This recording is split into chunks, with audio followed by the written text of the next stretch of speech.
If I'm moving to the presentation screen, auto admit will not work fine. Okay. Okay.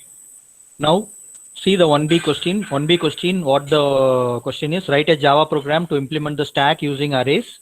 Write push method, pop method, and display method to demonstrate its working. So this is the exact question what we have. So in this case, what and all things we have to understand. In the theory part, we learned about how the stack will work. What is the stack actually? It's last in first out or first in first out? Can anyone tell me? What is stack? Is it last in first out or first in first out? Last and first out. FI, last in first out. Last in first out. Though, what is the real time example we are having for stack? Can anyone tell me? Last in first out, he told.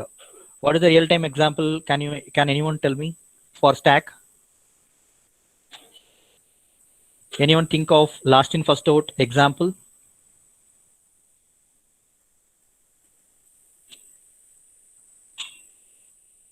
So last in first out example, what we have? Summation Books. of record books. Summation of record books in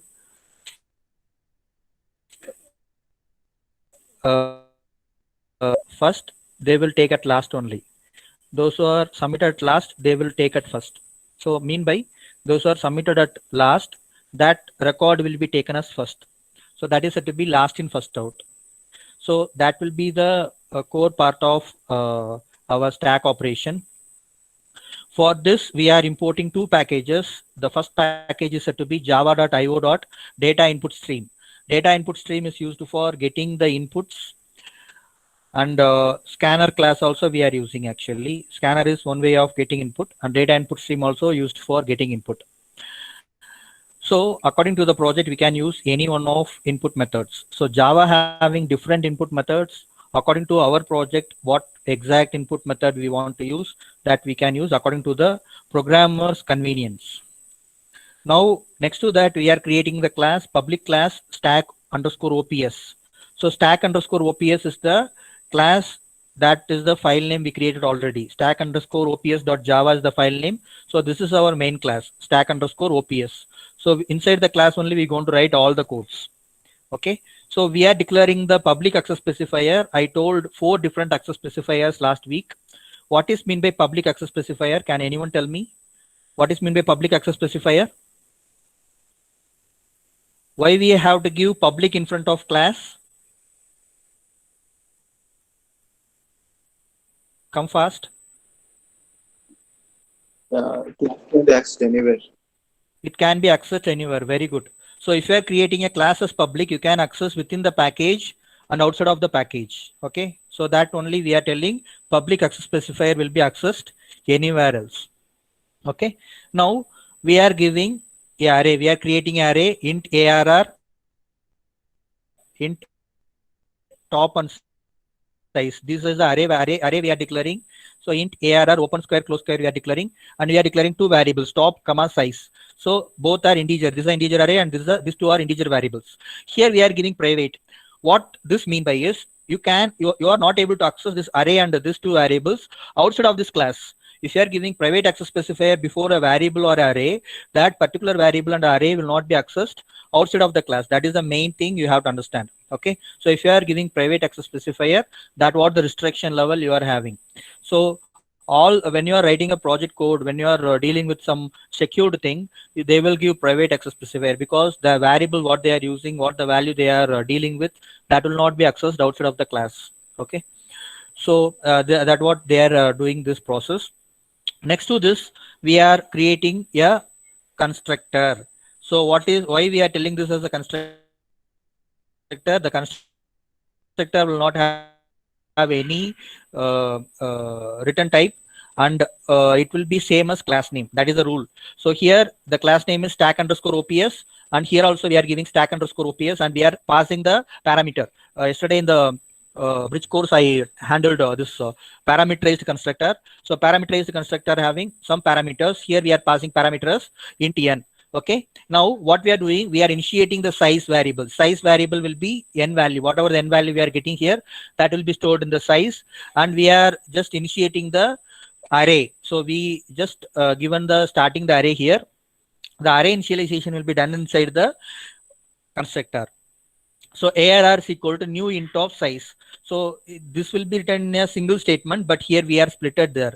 So here the initialization of the array happened, and inside the constructor we are declaring the size of the array. So ARR is equal to new int of size. So what the size we are passing, that the size it will store here. The n value, what the n value we are giving, that is the size of the array. So if you are giving n value as 5, the size of the array is 5. So you can able to work with 5 elements. Okay. Next to this, the top value will be initialized as -1. Whatever the top value, it will be initialized as -1. Initially, the top value will be -1. So every time the top value will be incremented when the value inserted to the particular stack. Now, let's see the push method. Push method is used to store the value inside the particular stack. So for storing the value, for example, I am just giving the value as 5. So value 5 has to be inserted in the particular array. What we have to do, the top value will be -1. So top value has to be incremented. So it will be just given as plus plus top. Plus plus top is a pre-increment operator. Pre-increment operator mean by what? It will be automatically increment the value all of a sudden. So -1 will be incremented to 0. So ARR of 0th position, it will store the value. If I'm giving 5, 5 will be stored in ARR of 0th position. So that's the thing we have to understand here. So next iteration, when the push method is called, again the top value will be incremented again. Now it will be incremented from 0 to 1. So ARR of 1, the value will be stored like that. Every time the top value will be incremented and it will change the array position. So that the thing we are working with the push method. So push method is used to push the value inside the stack. So that is mean by inserting the value inside the stack. Now we are going for the pop method. So when you are doing the pop method, the value has to be removed and the array position has to be decremented. So whenever you are popping the particular, when you are calling the pop method, the array position will be decremented. If for example, the last value what I inserted in the position of ARR of 3, so 3 will be decremented. So here we gave top minus minus. Top minus minus is said to be post decrement operator. Post decrement operator mean by what? That particular value will be decremented and it will be moved to the next previous position. So 3 will be moved to 2. So ARR of 2 it will notify. So for that reason we are using pop method. So next to that we are having is empty method. Is empty method mean by what? If the top value and is equal to -1, we are checking the condition. Double equal mean by whether the value stored in the variable top and the -1 is equal or not, that we are checking actually. So if we are not inserted any value, then the top value will be -1 only, because we are initialized in the starting of the program as tops equal to -1. So -1 equal to -1. So what happens? Both is equal. So it will return the stack is empty. So it will return as stack is empty. Now for stack is full, we are checking one condition. All conditions you have to keep in mind. So for stack is empty, what is the condition? If the top value is -1, then we have to return the stack value is empty. Stack value is full means what? For example, I am giving the size of the stack as 5. So if you are giving size of the stack as 5, your top will be reached to the previous value. Mean by the size of the stack is 5, mean by 0 to 4 we are having the size. So it will start from 0 until 4. So we are having size -1. 5 -1 we are having 4. Top value also reach 4. If top value reach 4 and size -1 is 4, then both are equal. In that case we have to return stack is full. Otherwise we have to insert the new value. So this is the condition for stack is empty and this is the condition for stack is full. Next to that, come down, we have to display the elements in the stack. For that, this method we are using. How to retrieve the values? We have stored nearly 3 elements in the stack or 2 elements in the stack. We have to retrieve the element from the stack and display as output. For that reason, what we are doing, we have to check the top value. If top value is -1, that is mean by there is no element in the stack, so that we should not execute this statement. So we have to go for the else part and it will display the stack is empty. If top is -1, the condition is false, then it will go to the else part and just display stack is empty. If top is 1, let's consider top is 1. That is mean by what? There is one element in the stack. So in that case, what happens? It will come here and it will just display elements in the stack. It will display. So I value is equal to top. What is the top value now? Top value is 1. So 1 will be stored in the I. So I value will be start from 1. So 1 greater than equal to 0 condition is true. So it will come and display AR of 1. AR of 1, it will just display the value what we are having in the particular position of the array. So when you are having the top value as 1 or top value as 0, it will start from 0 and 1. Here the value will be start from 0 and 1. So the two iterations will be iterated. First it will display the 1th position of array. Next iteration it will just go for 0. So it will display AR of 0. Like that, if you are having top values 2, it will iterate for 2, then 1, then 0. So this is the way it will work and display the elements in the stack. So now let's come for the main function. All the sub function we wrote outside of the main function. Now we going to write the main function. Now let's see. We are writing data input stream in is equal to new data input stream system.in. So this is the input function. Data input stream is a generic class. That class we are accessing inside the program, and we are creating object for that class. The object what we created is in. In is the object created for the data input stream class. That is a generic class. And we are continuing with new data input stream of system.in. So it's an input function, so that we are putting as a parameter system.in.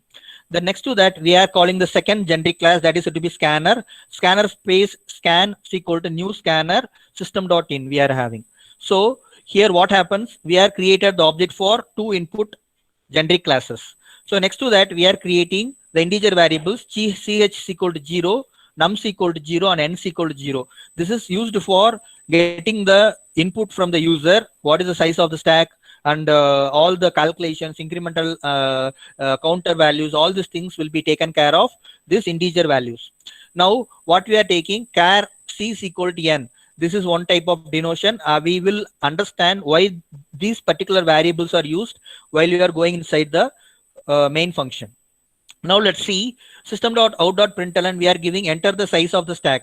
So user this will be printed in the output screen, and user have to enter the size of the stack. For example, I'm entering the size of the stack as 2. Okay, size of the stack as 2. What happens? Integer dot parseInt of in dot read line, then semicolon. So integer dot parseInt of in dot read line, semicolon we are giving. So you have to understand the statement properly. So this is said to be typecasting. We will tell typecasting mean by a type will be converted to another type. Here when you are getting the input through read line, it will be in the form of string. Keep in mind, in dot read line, whatever the input you are getting with use of read line method, that will be in the form of string. That has to be converted to integer. Then only you can able to store in the integer data variable. The n is the integer data variable. No. Here we declared n is equal to 0. N is equal to 0. N is the integer variable. So we have to store in an integer variable. We are getting the input in the form of string. What we have to do? We have to convert the string to numeric. So integer. So for that we have to use the typecasting. For typecasting, integer is the generic class. Keep in mind, integer is a generic class. Dot parseInt is the generic method. So from this generic class, we are calling the parseInt generic method, so that whatever the input you are getting, that will be converted to integer and that will be stored in the n. Okay, that's what we are doing in this place. So if there is any error comes, this try and catch block will work, and that will throw the exception, and it will just put invalid input. In spite of giving integer, if you are giving string as input, it will just throw the exception and it will just display invalid input. So I have to enter the size of the stack as 5. In spite of 5, if I am typing Saptagiri will be not the proper input. It's not possible to convert the string to integer here. So what happens? It will, that is one case you have to remember. If you are giving integer, that will be in the form of string here. For example, 25 you will enter. For example, 5 you will enter. 5 will be in the form, the type of the 5 is string here. The type is converted here and that will be stored in n. So if you are entering numeric, then only it's possible to convert in the form of integer. If you are typing Saptagiri, that is not possible to convert in the form of integer. So that's the thing you have to keep in mind. So next to this, we are just having invalid input. So that is the thing. If you are finding any exception in the try block, that will throw in the catch block. Now what we are doing, we are passing this n. So what the input we got, the n input we got, no. So if the user enters 2, that will be passed here. So this is for calling the particular constructor what we created in the previous year. Whatever the constructor we created here, no, that constructor will be called and it will just store the size of n. If you are giving 2 as input, that 2 will be come here and size will be 2, and whatever the array size you are having, that also 2. So here top will be initialized to -1.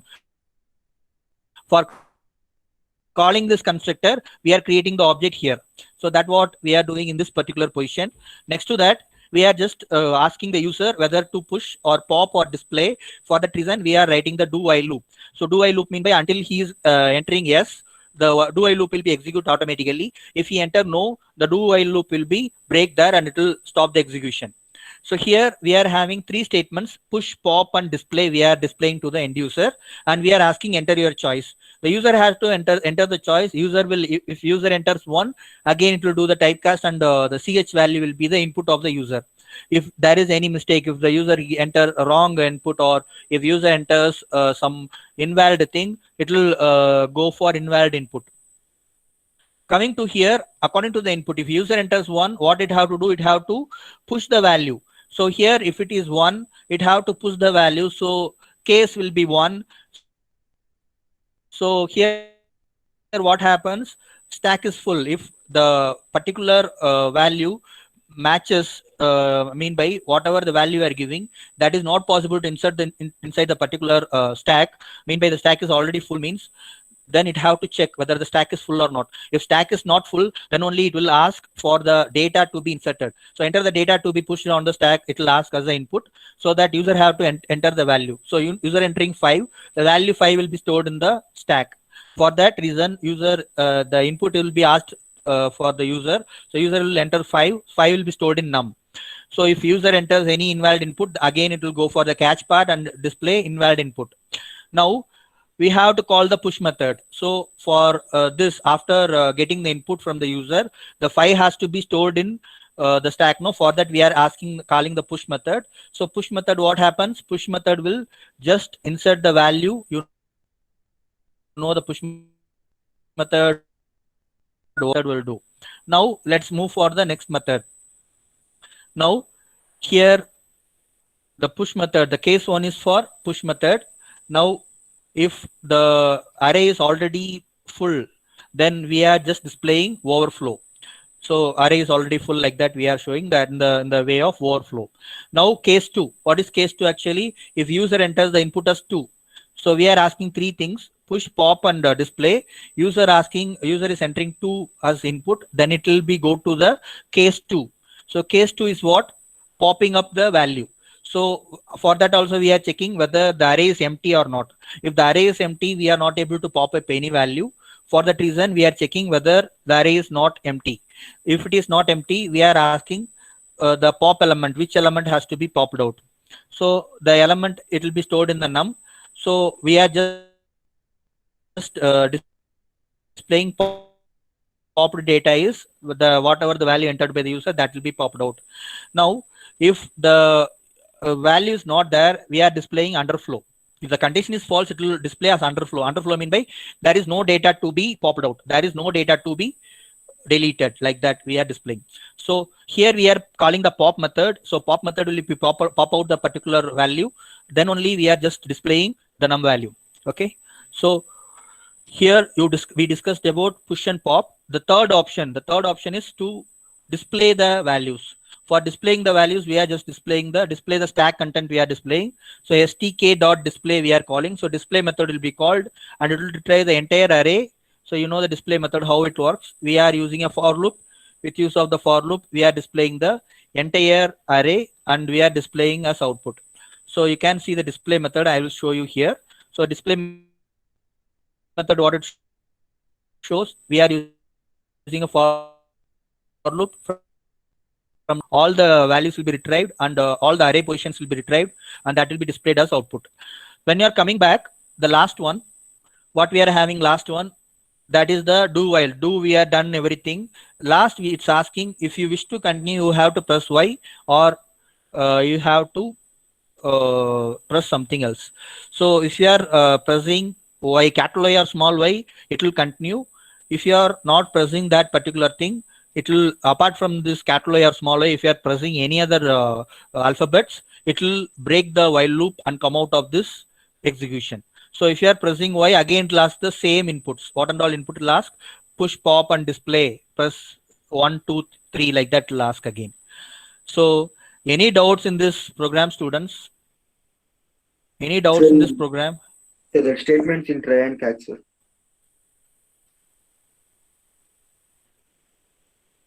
Statement in Try try and and catch. catch.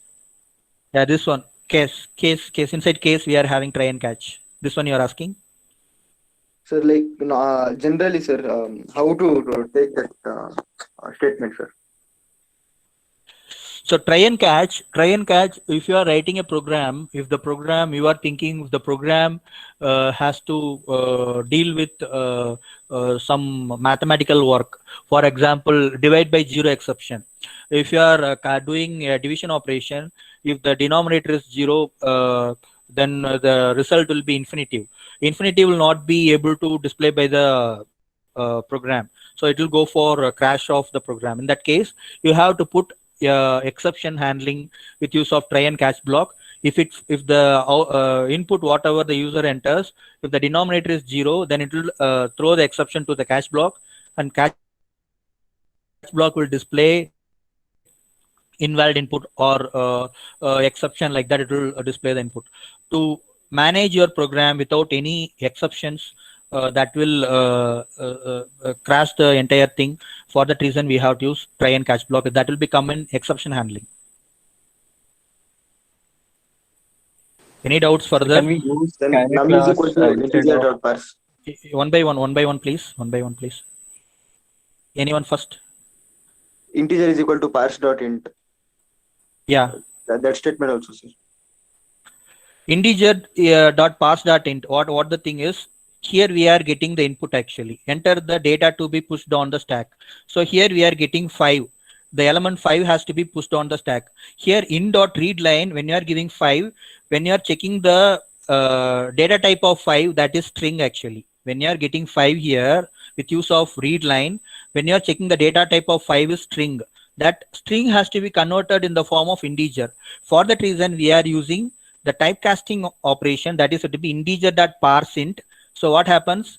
This parseInt is a predefined method that will use to convert the given string in the form of integer, and that integer will be stored in num. So num is the integer variable. If you are not able to store a string in integer variable, for that reason we are converting and storing in the integer variable. We can use scanner only, no, sir, instead of that scanner class only. Scanner class also, if you are taking scanner class, scan dot next int you have to use. That also you can use. For how to use the typecast, for that reason they gave this type of example. Okay, sir. Anybody else having doubt? Can we execute the code?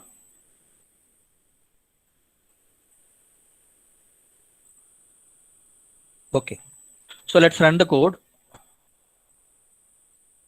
So enter the size of the stack. I'm giving us 3. I'm giving us input. So it's asking for 3 options: 1 for push, 2 for pop, and 3 for display. We have to check our choice. I'm entering 1. So if I am giving 1, enter the data to be pushed into the stack. So what I'm doing, I'm just giving 2. So data got inserted inside the stack, and it's asking whether you want to continue. So I'm giving yes. So enter your choice. So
Student, is it audible? Is it audible, students? Hello? Yes, sir. Yes, sir. Now it is audible. Okay, there was a power cut here. So I'm unable to share the output now. I will share you the program and program in your Google Classroom. Execute the program and share the screenshot of your output in the Google Classroom. Okay. So try to execute the program because lab programs are very important. I hope you understand the program. The same way the program will be executed properly. So if you have any doubts in the program execution, you can ask me, I will help you. And those who not completed the exercises, please try to make it today. So I am checking your exercises and I am validating everything. So I will share the program, execute the program properly. So I am winding up the class for today. I hope you understand the 1B program. Thank you. Thank you very much.